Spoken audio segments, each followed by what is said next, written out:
Okay, let's start.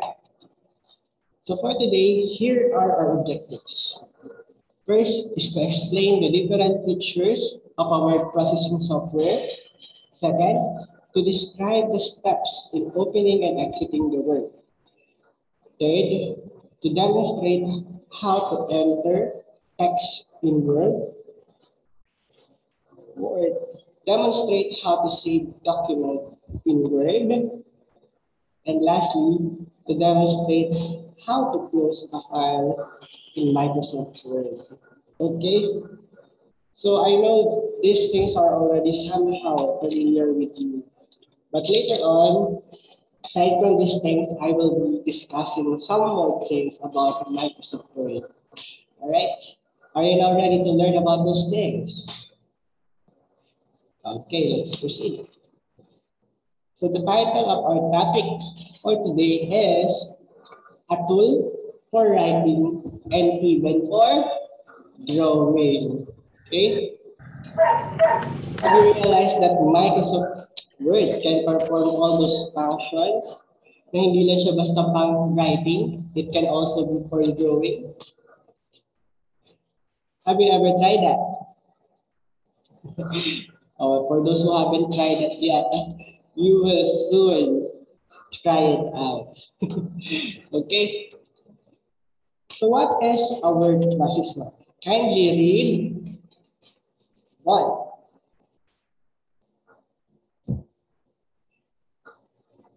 Word processors and typewriters are used for document typing. They both use keyboards to write letters, numbers, and special characters. Okay, so are you familiar with a typewriter? The thing that you have seen a while ago is what we call the typewriter. Asan yung teacher? Balik tayo dito. Ito. So ito yung tinatawag na typewriter. Ito may X. Nakikita nyo? So who among you have seen one of that personally? Meron ba nakakita na ng ganyan? Si Shania, si Shania. May mga natatago pa antigong typewriter. Si Ralph. Okay. Good. If you have seen that. I have seen this nung elementary pa ako. That's why I'm somehow surprised na kahit pa paano, meron pa sa inyo na nakakita nito. Kasi nung elementary pa lang si teacher, probably wala pa kayo sa mundo. Anyways, yes. Ralph, may question? Anyways, let's proceed. Yeah. So typewriter lets you type directly on a paper. So what's the disadvantage of this? Anong pangit kapag dumidiretso ka sa papel na ng pagtatype? What's the tendency? Anyone? If you will type straight to the bond paper or the bond paper, what's the tendency? Take note. Itong pagta-type sa typewriter, once you click in or type in a letter or a symbol, it will be hard to erase already. So what's the downfall or the downside when you type directly to the bond paper? Sige nga. The tendency is that it could be what? It could be, yes, yan. Hard to erase and hard to write. Very good. It could be hard to erase. And if it's hard to erase, then the tendency is it could be messy. Magiging madumi. So that's the disadvantage of it. Okay? The Microsoft Word displays what you type on the computer screen. So, ito naman. On the other hand, yung Microsoft Word, it's just like typing on a typewriter. But then, the advantage is you can erase those mistakes that you have typed and it can come out clean kahit na ang dami mong mistakes in the process of writing. Okay? So more about Microsoft Word or word processors. The word processor or the Microsoft Word is used to write documents, letters, reports, etc. It allows you to input, edit, and save text. Microsoft Word, Word Perfect, Word Pro, and Open Office Writer are all word processors. But of course, Microsoft Word is the most well-known word processor for a decade. So madaming types ng word processors, but then the Microsoft Word is the most popular among them all. Okay? So how to launch a Microsoft Word? Are you all familiar with this? Of course, syempre, di ba? Ilang beses na natin ginamit yung Microsoft Word in the past. So we all know how to start using it. So yung mga hindi pa nakakalam o mga nakalipot na, mga sumama na yung knowledge sa pagputok ng mga fireworks ng music. So you just need to press the window button, then find the Microsoft Word by typing Word on the search bar. No? Napakadali na ngayon. Lalagay mo lang sa search bar, Word, o kaya Microsoft. Lalabas na agad yung mga kailangan mong makita o yung hinahanap mo. Okay? So parts of Microsoft Word. Ayan. So these are some of the main parts of Microsoft Word that you need to know and understand kung ano yung purpose. First, here is what we call the title bar. Obviously, from the word itself, title bar, it displays the name of the document. It is at the top of the window and it has the name of the document that you are working on. If you haven't named the document yet, the bar will show document 1 word or something similar. Okay? Ikita naman natin yan. Once we open Microsoft Word, tapos gagawa tayo ng panibagong document, this is the default name that will appear at the top of the Microsoft Word. Document 1 word. Then, we also have the tabs, yan, the ones that you can see below the title bar, and the ribbon. Hindi yan yung red ribbon or anything ribbon na tinatali na makikita natin, ha? So this ribbon is something very important sa Microsoft Offices, especially sa Microsoft Word. Why? Because it contains the tabs that can be clicked to display command buttons. Okay? And alam natin kung gaano ka-useful yung mga buttons dyan. Yung mga alignment ng text, andyan din yung copy, paste, tapos andyan din yung changing ng font style, so forth, so on and so forth. Mamaya, malalaman natin yung mga iba pang laman niya. Okay? Groups. Ito naman, this is inside the ribbon. So sa ribbon, na-divide yung mga buttons dyan into groups. Okay? So if it is for formatting device or for text alignment, nakaisang group sila. Kapag copy paste, ayan, yung sa pinakaunang-una, naka-group sila. Kapag it is for the font size, font style, the letters, then isang group din yun.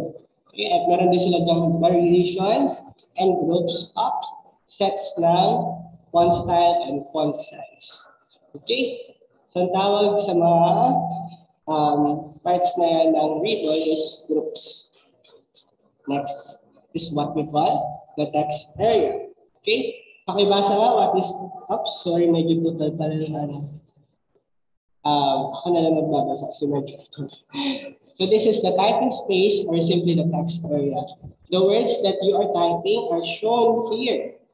You will see the text cursor, which is a blinking vertical bar, and anything that you type appears where the text cursor is. Okay? So yung text cursor, that's the blinking vertical bar. Kung nakikita natin, that's text area. Ibig sabihin nun, you can start writing from where it is. Okay? So kung nasa yung vertical area, vertical blinking bar na yan, dan ka rin mag-i-start na mag-select. Okay? So usually, automatically, naka-margin yung ating Microsoft Word. So you cannot start at the very top. So kung napapansin nyo, meron spaces yan. Okay, may konting space yan between the uppermost part and the middle line. para mas maging neat at mas maging maganda yung output natin. Okay? Kasi naman, kapag nakasagad yan, di ba, sa gilid, the tendency is kapag print mo, tapos hindi sakto yung papel mo, mapuputol kung ano yung tinype mo. So talagang very wise yung pagkakagawa ng Microsoft Word na naisipan nila na i-adjust automatically yung text kapag magsisimula ka magsulat sa Microsoft Word. Okay? So typing in the Microsoft Word. Below are some things to remember to help you type properly. Kindly read. This is just a review of what we have discussed about the keyboard. Okay? Sige, kindly read these things. Look in. To type a capital letter, remember to press the Shift key along with the letter you want to capitalize. Go on. To type only capital letters, press the caps lock key once. To return to lowercase mode, press the caps lock key again. Type in a new line, press the Enter key. The text cursor will move down to where your text will appear next. Pressing the Tab key makes the cursor jump to the right. This key is also used to indent the first line of the paragraph. When you press the backspace key, the text cursor erases letters and characters to its left. The delete key erases letters and characters to the right of the text. Okay, so again, that's just a review of what we have discussed in the use of our computer keyboard. But let me ask before we proceed, is there anything there or any word there that is not clear to you? Meron ba? Meron ba hindi ka naiintindihan dyan na use? Okay, what is that? What word? What word do you not understand? How about the word indent? Do you know what it means? Okay, so when you indent, this is very important, especially when writing a paragraph. The indentation is the spaces between, spaces before you make a paragraph. So what does it mean, teacher? In the Microsoft Word, it is equivalent to 10 space bar. So every time you would write a paragraph, in order for it to appear neat, indentation is very necessary. So that's why itong tab key natin, para siyang auto-indentation key. Kasi once you click it once, it will automatically jump as if you have clicked 10 space bar. So ganun yung indentation natin. Okay? It is used usually when you are starting to write a paragraph. Anything else that you do not understand there? Capitalization, baka hindi pa yan alam hanggang ngayon. Yes, Kian, what do you not understand?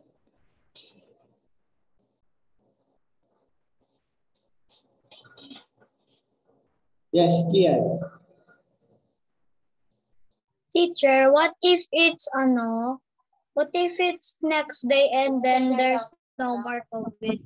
Because I'm in Lawan right now. What if there's no COVID tomorrow? That's somehow part of our topic today, Kian. And I think right now I cannot answer that clearly because our times right now is uncertain. So, ayun. Parang last time, pwede kayong lumabas, pero ngayon, bawal ulit because dumadami na naman yung cases ng COVID. So, yeah, I cannot answer that clearly. Anything else that you did not understand here? Going once, going twice, none? Okay, let's proceed. So that's it about typing things on Microsoft Word. Now, I'll introduce you to something else regarding the Microsoft Word, okay? This is the thing that I'm saying a while ago that's not in our objectives for today. Okay? To introduce that to you, please watch first this video.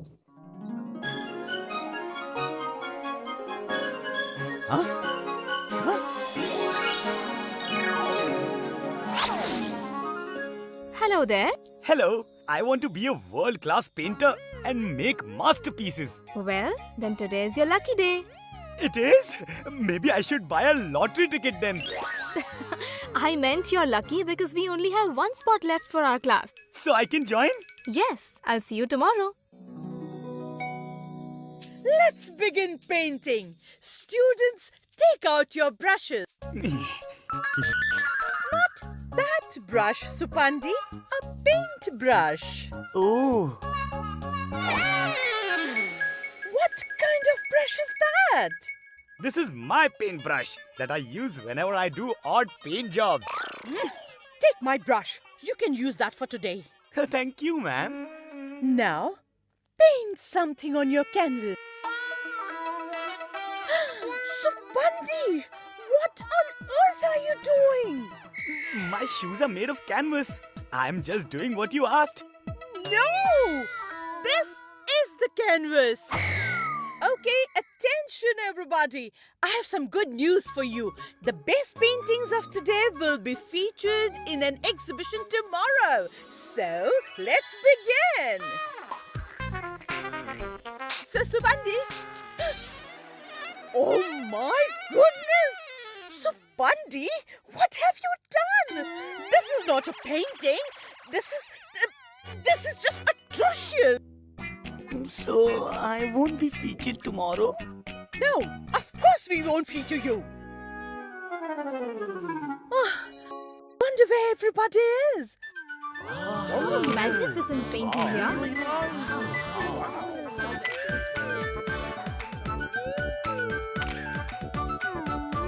What in the world is going on outside?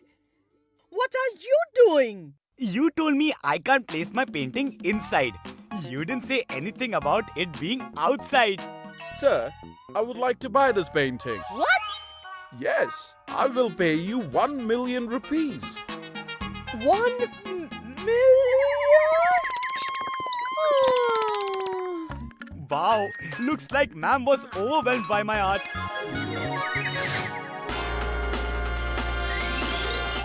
Alright, so that's it. From Suspandi or Supandi. Ayan. So what's the point of sharing to you that video? I shared that to you because, yes, Aina? Do not judge a book by its cover. Okay, very good. Do not judge the book by its cover. But siyempre, si Supandi is not a book. Just kidding. The point of sharing that is that because I believe that every child is an artist. Okay? Not just every child. Everyone is an artist. That's why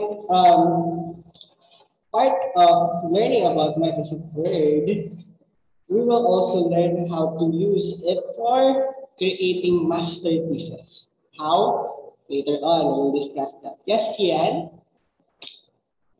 Teacher, that word is from from our special class when we make our DIY cameras.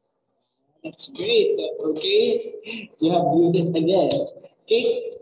So how do we use the Microsoft Word in order to create artworks?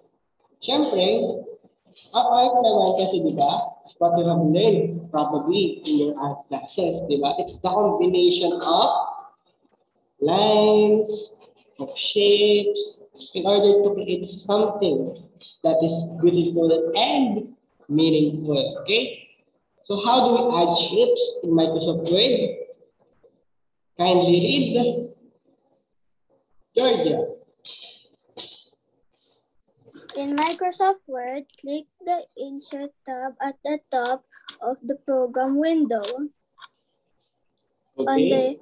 On the Insert tab, in the Illustrations group, click the shapes option. Okay. So, see, dito nagagamit na natin yung mga tabs na sinabi ko kanina. So, what you need to do here is to first click the insert tab. At sa insert tab, lalabas dun sa groups ng ribbon, yung shapes, and you just need to click that. Then, what do you need to do next? Kindly read. Tia. Select the type of shape you want to add or draw from the drop-down menu that appears. Then, go on, continue. Click the shape you want. Click anywhere in the workspace and then drag to place the shape. To create a perfect shape, press and hold Shift while you drag. Okay, so this is very beautiful. Why? Because there's a lot of shapes that you can choose from sa Microsoft Word. Unlike sa Paint, have you ever used Paint sa computer? Diba? Probably yung grade 1 kayo, nagamit niyo yung Paint. Am I right? So, aside, the difference is that here in Microsoft Word, you can draw or you can make perfect shapes. How? Yeah, just while you are holding down the shape that you have chosen, you just need to click you click and hold Shift and then drag the shape that you have chosen in order to create it perfectly. Okay? Gusto niyo perfect circle, perfect star, perfect triangle, you can do it here in Microsoft Word. Yes, Shania?